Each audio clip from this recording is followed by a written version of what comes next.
I'm Coach Corey Wayne, and this is my video coaching newsletter.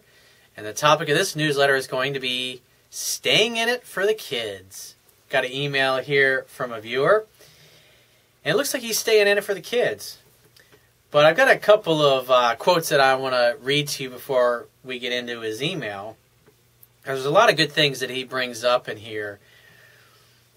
And a big theme of this email is going to be standing up for yourself and what you want. And it's interesting the ways that people compromise their values and go along with things that aren't congruent with what it is they really want deep down. So the first quote is by Cynthia Ocelli. And she says, when people undermine your dreams, predict your doom, or criticize you, remember they're telling you their story, not yours. And the second one, this is by Eleanor Roosevelt. She was the wife of FDR, Franklin Delano Roosevelt, who was the president of the U.S. during World War II. She said, you gain strength, courage, and confidence by every experience in which you really stop to look fear in the face. And so this particular guy, whose email I'm going to get into, obviously there's a lot of fear going on by the situation that his relationship is in. He said, hey, Corey, you're an awesome dude, and what you say carries the ring of truth, and I wish I'd found you years ago. Well, I wish I'd have found out about my work 20 years ago, because I would have saved a lot of heartache and experience. But then again, my suffering that I went through earlier in life is your gain, and it gives me a lot of satisfaction to know that I'm able to help other people all over the world avoid the kind of shit and the pain and the fuck-ups that I basically went through and experienced. And so he says, my wife still looks hot, but has been almost totally disinterested in sex for years. That sucks. He says, I moved out of the bedroom to the attic 5 years ago. We have 2 teenage sons and try to provide a stable, loving home, mostly successfully. The cost is that there's no action. Well, I would say not. If you're living in another room for 5 years, that fucking sucks ass. So he says, last summer she agreed that this situation was unsustainable and that we should be allowed lovers. We're 50, but we're both in good shape. Although she professes no wish. I mean, some women get to the point and they're just like, you know, they really have no interest. I've also met guys that have been married for a long time and they have no interest in having sex. And if you're the person that's in a relationship with somebody and they make that choice or they make that decision, obviously there's a lot of other factors that have led to that. But I mean, I would say that the spark, the romantic spark in your relationship went out obviously many years ago. And obviously if this has been going on for 5 years, doesn't sound like either one of the two of you have really been that upset about the fact that the sex has stopped. In other words, you guys went from having a mature adult sexual relationship and having a family together to basically the two of you are now roommates and you're no longer lovers. You might be great friends, and obviously I would imagine you love raising your kids, but at the end of the day, as far as a life partner, this is what you see a lot. I see this a lot. Older couples that are guys that are in their 50s or 60s. The kids go off to college, and that's basically what kind of typically happens in your case. Like the kids go off to college, and you're just kind of, what do I do with this person? It's like you have nothing in common.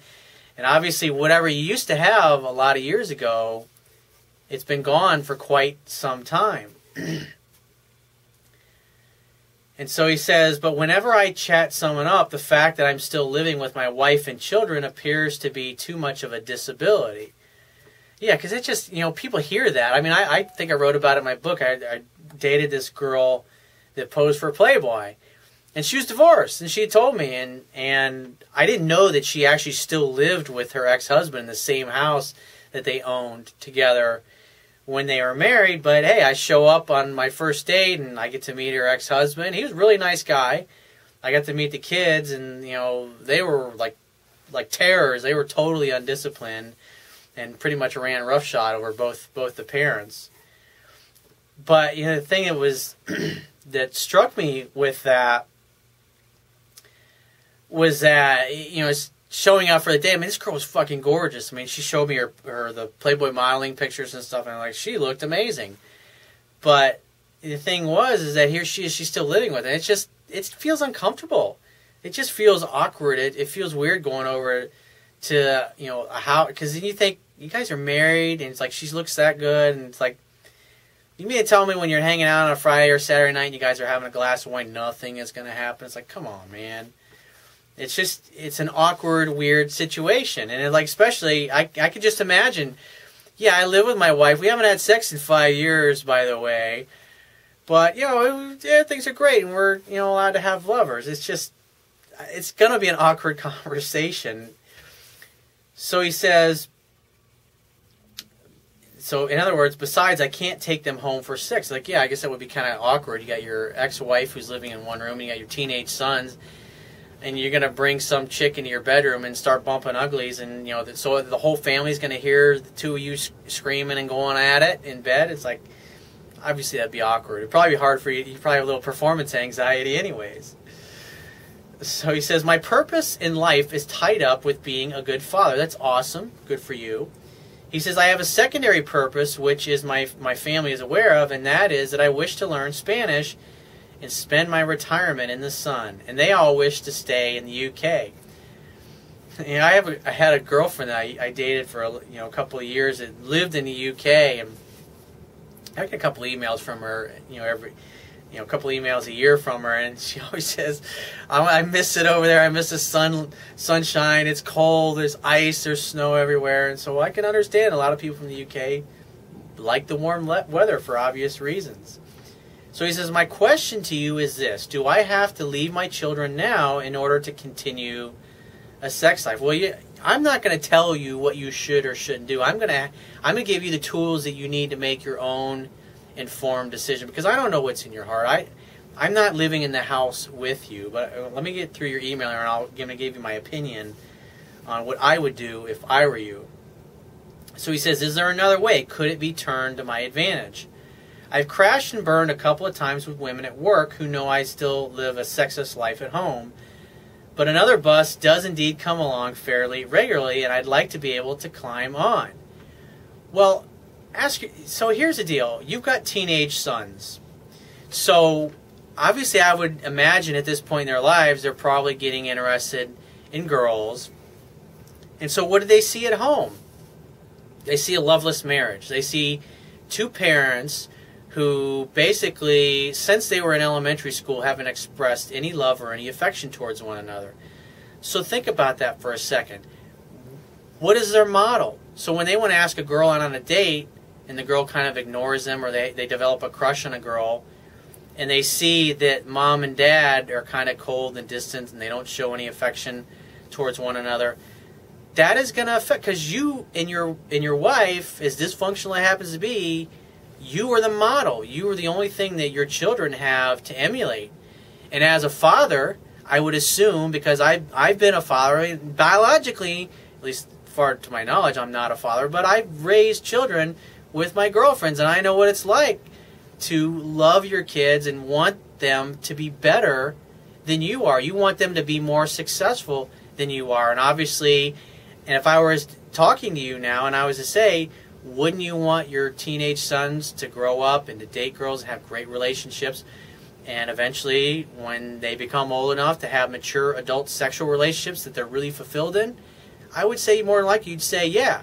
And let me ask you this. Would you want your children to grow up, become married, have a family, and then the whole teenage years that their kids are teenage, them to not have sex with their spouses? Would you want that for them? I would say more than likely probably you wouldn't want your kids to experience that. You want them to experience more love, more fulfillment, more happiness in their lives. And so the question that you really got to ask yourself, does it serve me to stay in a relationship or stay married and living in that same house with my wife who has told me that she's no longer physically interested in me? She doesn't want to have sex. She doesn't want to have a mature relationship. She's totally cool with me going outside the marriage and hooking up. Is this what I want for my life? Because think about it. Ideally, you'd like to come home at the end of the night and be able to bring or have whatever woman come over and spend time with you that you want, instead of feeling like you can't bring somebody home because what's your wife going to think? Or what are your teenage sons going to think? So if you really love your children and you really love yourself, don't they deserve a father who's in a happy relationship, a mature adult loving relationship instead of a dysfunctional one? I mean, because you guys are basically living the way that a lot of older people tend to live. You know, when the husband snores too much, he ends up... Because my grandparents did that. Actually, both sets of grandparents, eventually as they got older and they no longer had a sexual relationship, their relationships were fucked up anyways, but that's beside the point. But they slept in separate bedrooms. And that, you don't want that at fucking 50 years old. You know, plus, obviously, you're bringing up retirement, so I imagine in a few years you're going to retire. Do you want to spend the rest of your life not having sex? I would say probably not. So what's going to make you happy? Obviously, being able to be with a woman in a mature adult way and have a great, healthy sexual relationship. Obviously, that's what you want because that's why you wrote me in the first place. And so, at the end of the day, since you're the man, you've got to be the leader. And if you really want to be happy, a leader leads by example. Sun Tzu said that. A leader leads by example, not by force. He said that a couple thousand years ago, or was it that he lived? But it's true. And you parent by example as well. And so if you want your sons to grow up and be successful with women and have good, healthy relationships with women, well, guess what? What do you have to give them? You've got to give them an example that they can emulate and they follow and that they would want to follow. So the best thing that, if you're asking my opinion, the best thing that you can do for you is to stand up for yourself and what you want and say, honey, I love you. Kids, I love you, but I'm going to get my own apartment. And start staying there a few days a week.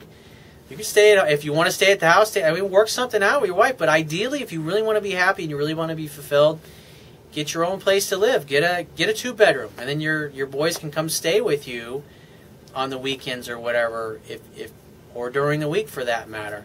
But the idea is a man's got to have his own space where he can live his own life, because right now you're living a lie. You're putting on a mask in order to come home and tolerate living with a roommate, which is not what you want. I mean, that's the reason you got married in the first place, probably because you want to have a family and you want to have a great relationship. Well, obviously, it hasn't been that way for a long period of time.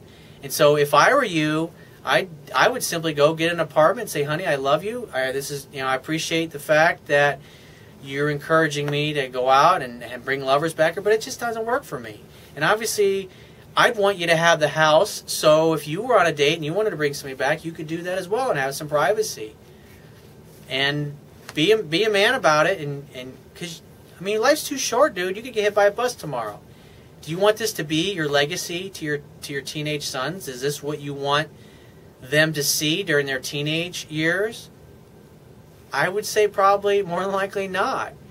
And so if you really want to be happy long term, you got to in a way, you got to be selfish. Because by being selfish, getting your own apartment, getting your own living arrangements, you can be who you are, meet somebody, get into a great relationship, and now you're a great example for your children to follow instead of the dysfunctional one that you're giving them now. It's something to think about if I were you. So if you want to get my book, the quickest way to get my book is to go to my website. Underneath the email sign-up box, there's a box that has a link that'll take you right to the Amazon Kindle download page. Once you get there, if you don't have a Kindle device, just download one of their free e-reader apps for whatever electronic device you want to read my book on. And if you'd like to get my help personally with whatever challenge or situation you may be having in your personal life or your intimate relationships, you're trying to figure out your purpose in life, or you need help with your goals, or maybe getting in shape, starting a good exercise program, go to my website right now, and on the Products tab at the top of your screen, just click the Products tab and follow the instructions for booking a paid phone coaching session. And I will talk to you soon.